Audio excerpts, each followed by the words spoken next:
Bismillahirrahmanirrahim. Assalamualaikum warahmatullahi wabarakatuh. Perkenalkan, nama saya Yunisa Nuswantari, NIM 220104 110133. Baik, di sini saya akan mempresentasikan mata kuliah bimbingan konseling dengan judul presentasi yaitu konsep dasar BK, landasan teori, kasus serta solusi.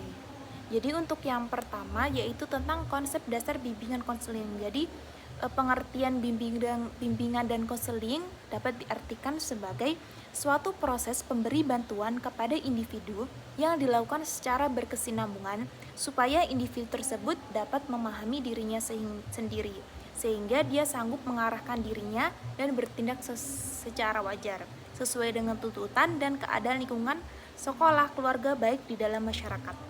Kemudian di dalam bimbingan konseling sendiri itu ada namanya konselor. Jadi konselor itu dapat diartikan sebagai hubungan timbal balik antara dua individu, di mana yang seorang yaitu konselor berusaha membantu yang lain yaitu klien. Dan juga definisi bimbingan dan konseling adalah membantu memberi pertolongan, di mana seorang konselor juga memberikan layanan kepada kliennya, membimbing untuk menemukan jalan keluar dari masalah yang dihadapinya, serta mengarahkan agar mencapai tingkat perkembangan individu untuk memperoleh kebaikan pribadinya. Kemudian ada fungsi dan juga jenis bimbingan konseling ditinjau dari segi sifatnya. Itu yang pertama ada pencegahan. Pencegahan atau yang disebut sebagai preventif. Jadi preventif itu adalah layanan bimbingan yang dapat berfungsi sebagai pencegahan atau merupakan suatu pencegahan terhadap timbulnya masalah. Nah, dalam fungsi pencegahan ini, layanan yang diberikan berupa bantuan bagi para siswa agar terhindar dari berbagai masalah yang dapat menghambat perkembangannya. Kemudian yang kedua ada fungsi pemahaman. Jadi fungsi pemahaman yang dimaksud yaitu fungsi bimbingan dan konseling yang akan menghasilkan pemahaman tentang sesuatu oleh pihak-pihak tertentu sesuai dengan keputusan perkembangan siswa. Kemudian ada juga fungsi perbaikan. Jadi walaupun fungsi pencegahan dan pemahaman telah dilakukan, namun mungkin saja siswa masih menghadapi masalah-masalah tertentu. Jadi fungsi bimbingan dan konseling ini yang akan menghasilkan terpecahnya atau teratasinya berbagai masalah yang dialami oleh siswa. Kemudian ada juga fungsi pemeliharaan dan juga pengembangan. Nah, fungsi ini berarti bahwa layanan bimbingan dan konseling yang diberikan dapat membantu para siswa dalam memelihara dan mengembangkan keseluruhan pribadinya secara mantap, terarah, dan juga berkelanjutan.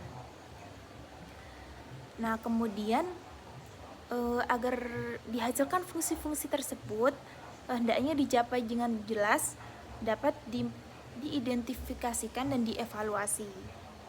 Jadi yang ada beberapa layanan. Jadi layanan yang pertama yaitu layanan orientasi, layanan bimbingan yang dilakukan untuk memperkenalkan siswa baru atau seorang terhadap lingkungan yang baru dimasuki. Kemudian ada layanan informasi secara umum bersama dengan layanan orientasi bermaksud memberikan pemahaman kepada individu. Kemudian ada layanan penempatan dan penyaluran individu yang sering mengalami kesulitan dalam menentukan pilihannya. Nah, kemudian ada juga layanan bimbingan belajar, merupakan salah satu bentuk layanan bimbingan yang penting diselenggarakan di sekolah. Nah, pengalaman menunjukkan bahwa kegagalan yang dialami siswa dalam belajar tidak selalu disebabkan oleh kebodohan atau rendahnya inteligensi, tapi biasanya kegagalan itu juga disebabkan mereka yang tidak mendapatkan layanan bimbingan yang tidak memadai. Kemudian ada juga layanan bimbingan konseling perorangan. Kemudian tujuan dari bimbingan dan konseling itu ada dua, yaitu tujuan umum dan juga tujuan khusus. Jadi tujuan umum dari layanan bimbingan konseling adalah sesuai dengan tujuan pendidikan, sebagaimana dinyatakan oleh Undang-Undang Sistem Pendidikan Nasional tahun 1989 UU nomor 2 tahun 1989, yaitu terwujudnya manusia Indonesia seutuhnya yang cerdas, beriman dan bertakwa kepada Tuhan Maha Esa dan berbudi pekerti luhur, memiliki pengetahuan dan keterampilan, kesehatan jasmani dan rohani. Nah, sesuai dengan pengertian bimbingan dan konseling sebagai suatu upaya untuk membentuk perkembangan kepribadian siswa secara optimal. Nah, secara umum layanan bimbingan dan konseling adalah membantu siswa mengenal bakat, minat, dan juga kemampuannya, serta memilih untuk dapat menyesuaikan diri dengan kesempatan pendidikan dan merencanakan karir yang sesuai dengan kinerja dunia nyata. Kemudian kalau untuk tujuan khususnya sendiri, itu bertujuan untuk membantu siswa agar dapat mencapai tujuan perkembangan meliputi aspek pribadi, sosial, belajar, maupun karirnya. Dan kemudian ada beberapa asas dari tujuan khusus. Yang pertama ada asas kerahasiaan. Jadi segala sesuatu yang dibicarakan kepada klien itu tidak boleh disampaikan kepada orang lain. Kemudian ada asas kesukarelaan, yaitu jadi bimbingan konseling ini harus berlangsung atas dasar kesukarelaan. Kemudian ada asas keterbukaan. Dalam pelaksanaan bimbingan konseling sangat diperlukan untuk suasana keterbukaan. Kemudian ada asas kekinian masalah individu yang ditanggulangi oleh para siswa itu sendiri. Kemudian ada asas kemandirian, pelayanan bimbingan, serta tujuannya. Nah, kemudian setelah individu yang dibimbing, setelah itu diharapkan untuk dapat mandiri, yaitu ada beberapa ciri-ciri pokoknya. Yang pertama, bisa mengenal diri sendiri dan lingkungan sebagaimana adanya, terus menerima diri sendiri, lingkungan secara positif dan dinamis, terus mengarahkan diri sesuai dengan keputusan, kemudian mewujudkan diri secara optimal sesuai dengan potensi. Kemudian bisa ada juga asas yang lain, yaitu asas kegiatan usaha, asas kedinamisan, asas keterpaduan pelayanan bimbingan konseling yang berusaha memadukan berbagai aspek kepribadian dari klien. Kemudian di sini saya akan menjelaskan studi kasus yang ada di MTS Islamiyah Pakis. Jadi suatu kasus yang saya temukan di sana yaitu adanya siswa berkebutuhan khusus ringan yang dibully oleh teman sekelasnya. Jadi nama siswa tersebut adalah Fandi yang berjenis kelamin laki-laki dan sekarang sedang berusia 13 tahun di kelas 7. Jadi Fandi adalah seorang siswa yang memiliki kecepatan belajar yang lebih lambat dari teman-temannya. Nah, ia membutuhkan waktu tambahan untuk memahami mata pelajaran dan juga dia sering tertinggal dari teman-temannya. Nah, karena kondisi ini, beberapa teman itu mengejeknya, bahkan memberikan julukan yang menyakitkan. Nah, jadi dia biasanya tidak mau bergabung dengan teman-teman yang lain, dan juga teman-temannya tidak mau mengajak ikut dalam kelompok. Akibatnya ini Fandi sering merasa tidak percaya diri, menjadi pendiam, dan mulai malas masuk ke sekolah. Kemudian dari kasus tersebut dianalisis bahwa jadi ada permasalahan yang dihadapi. Jadi pertama yaitu Fandi menjadi korban bullying verbal dan non-verbal. Kemudian ia merasa dikucilkan dari pergaulan teman sebaya. Kemudian ia mengalami penurunan kepercayaan diri dan juga motivasi belajar. Kemudian yang terakhir ada lingkungan kelas kurang inklusif dan juga membentuk circle pertemanan yang tertutup. Nah, kemudian dasar teorinya, jadi dasar teori ini, teori bullying, dan yaitu oleh Ellsworth 1993. Jadi bullying adalah tindakan agresif yang dilakukan secara berulang-ulang dan terjadi dalam hubungan yang tidak seimbang.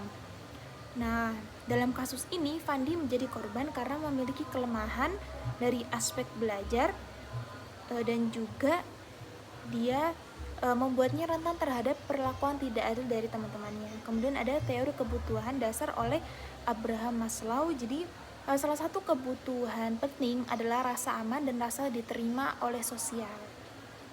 Nah, sedangkan jika kebutuhan ini tidak terpenuhi, siswa akan mengalami hambatan dan dalam perkembangan psikologi serta akademiknya. Kemudian ada teori sosialisasi oleh Berger dan Luckman. Jadi interaksi sosial sangat penting dalam pembentukan identitas sosial. Nah, jika siswa seperti Fandi ini tersisih dari lingkungan sosialnya, maka perkembangan kepribadian dan juga kemampuan sosialnya dapat terganggu. Kemudian yang bisa penanganannya yaitu bisa dengan melakukan konseling individu dan juga konseling kelompok. Jadi kalau konseling individu itu guru BK memberikan waktu khusus untuk berbicara kepada Fandi agar ia merasa didengar dan juga dimengerti. Kemudian memberikan dukungan emosional, penguatan positif, dan juga latihan membangun rasa percaya diri. Kemudian konseling kelompok yaitu mengajak beberapa teman untuk ikut konseling kelompok yang membahas tentang pentingnya menghargai perbedaan. Kemudian mengadakan kegiatan seperti diskusi dan juga permainan empati seperti role play, anti bullying. Kemudian bisa juga dengan edukasi di dalam kelas. Jadi bisa guru BK bisa memberikan penyuluhan ringan kepada seluruh siswa di kelas tentang dampak bullying dan juga pentingnya saling menerima. Kemudian mengubah sistem kelompok duduk atau kerja agar siswa bisa berinteraksi dengan lebih banyak dari temannya. Kemudian bisa juga dengan mediasi atau restorasi. Jadi bisa mempertemukan Fandi dengan teman-teman yang menyakitinya dalam suasana yang damai dan juga didampingi oleh guru BK. Kemudian bisa mendorong saling memahami, memaafkan, dan juga membuat komitmen untuk memperbaiki sikap. Kemudian ada kolaborasi, yaitu bekerja sama dengan wali kelas dan juga guru mata pelajaran untuk memantau suasana kelas dan juga interaksi sosial. Kemudian bisa mengajak orang tua Fandi untuk terus memberikan dukungan dari rumah. Nah, kemudian untuk melanjutkan sesi konseling individu secara berkala untuk menjaga kestabilan emosi Fandi. Jadi ini bisa dijadikan untuk tindak lanjutnya, yaitu bisa menjadwalkan kegiatan kelas bertema empati dan juga toleransi secara rutin, dan juga bisa menciptakan teman sebagai pendamping bagi siswa yang berkebutuhan khusus. Nah, juga bisa mengusulkan program anti bullying dan kelas inklusi secara di sekolah.